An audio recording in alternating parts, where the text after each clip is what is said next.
నిజ నిర్ధారణకు అంతిమ నిర్ణయం డిఎన్ఏ టెస్ట్.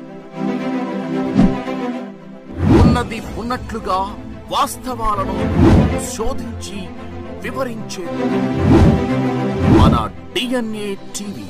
మన రాష్ట్రం, మన ఛానల్.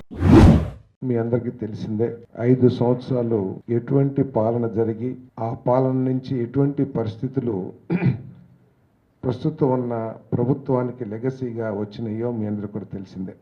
గత ప్రభుత్వం తనకు నచ్చిన, తనకు తోచిన సంక్షేమ కార్యక్రమమే ఎజెండాగా, లక్ష్యాలు లేని, ఒక దిశ లేని సంక్షేమ కార్యక్రమాలను అమలు చేస్తూ రాష్ట్రంలోని వ్యవస్థలన్నింటినీ కూడా విలువ తగ్గిస్తూ తనకు నచ్చిన విధంగానే, ఆనాటి అధినేత నచ్చిన విధంగానే పరిపాలన చేసిన విషయం మనకు తెలిసిందే.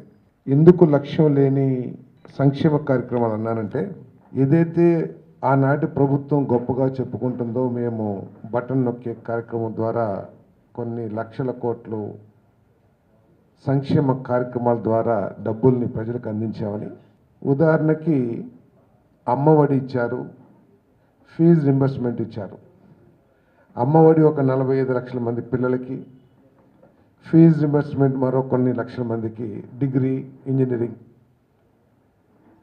ఏ బాధ్యత కలిగిన ప్రభుత్వం అయినా సరే అన్ని లక్షల కోట్ల రూపాయలు సంక్షేమం ద్వారా ప్రజలకు అందించినప్పుడు దాని ఎండ్ ఫ్రూట్స్ వస్తున్నాయా లేదా అని చూడాల్సిన బాధ్యత ఉంటుందని చెప్పేసి నేను భావిస్తా ఉన్నాను. నేను అమ్మఒడి ద్వారా చదువుకున్న పిల్లలకు కానివ్వండి, ఫీజు రింబర్స్మెంట్ ద్వారా చదువుకున్న పిల్లలకు కానివ్వండి, చదివిన తర్వాత, చదువు పూర్తి చేసిన తర్వాత వాళ్ళ భవిష్యత్తు ఏమిటి అనే లక్ష్యం లేకోకుండా ఆనాటి ప్రభుత్వం పనిచేసిందని చెప్పేసి నేను భావిస్తూ ఉన్నాను. నేను ఎందుకంటే ప్రభుత్వ రంగంలో ఉద్యోగ అవకాశాలు క్రమేపీ తగ్గిపోతున్న పరిస్థితులు మనందరికీ తెలుసు.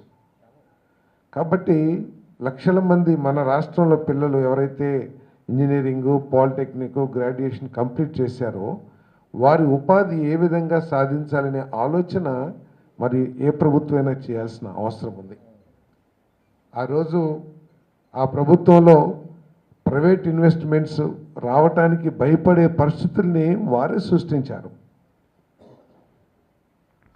ప్రో ఇన్వెస్ట్మెంట్గా కాకుండా బెదిరింపు ధోరణితో, లేకపోతే వారికి సంబంధించిన, వారు ఆలోచించిన టర్మ్స్ అండ్ కండిషన్స్కో, లేకపోతే వారు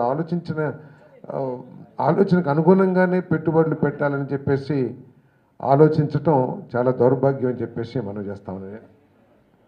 అంతేకాకుండా సంక్షేమ కార్యక్రమాలే లక్ష్యంగా, సంక్షేమ కార్యక్రమాలు తప్పకుండా కావాలి. ఈ ప్రభుత్వం అంతకంటే కూడా మెరుగ్గా చేసిన, గత ప్రభుత్వం చేసిన తప్పు ఏమిటంటే, ఆలోచన లోపం ఏమిటంటే, ఆదాయం గురించి ఎక్కడ పట్టించుకోకపోవటం కూడా ఒక రాష్ట్రానికి తీవ్ర నష్టం చేసిందని చెప్పేసి నేను మనవి చేస్తాను. అదేవిధంగా మెయిన్ సెక్టర్స్ అన్నింటినీ కూడా వారి ఆలోచన, వ్యక్తిగత ఆలోచనకు అనుగుణంగానే ఆలోచించారు తప్పితే రాష్ట్ర యాజ్ ఏ హోల్, రాష్ట్రం యొక్క ప్రయోజనాలు ముఖ్యం అనే ఆలోచన గతంలో లోపించిందని చెప్పేసి మనం చేస్తాం.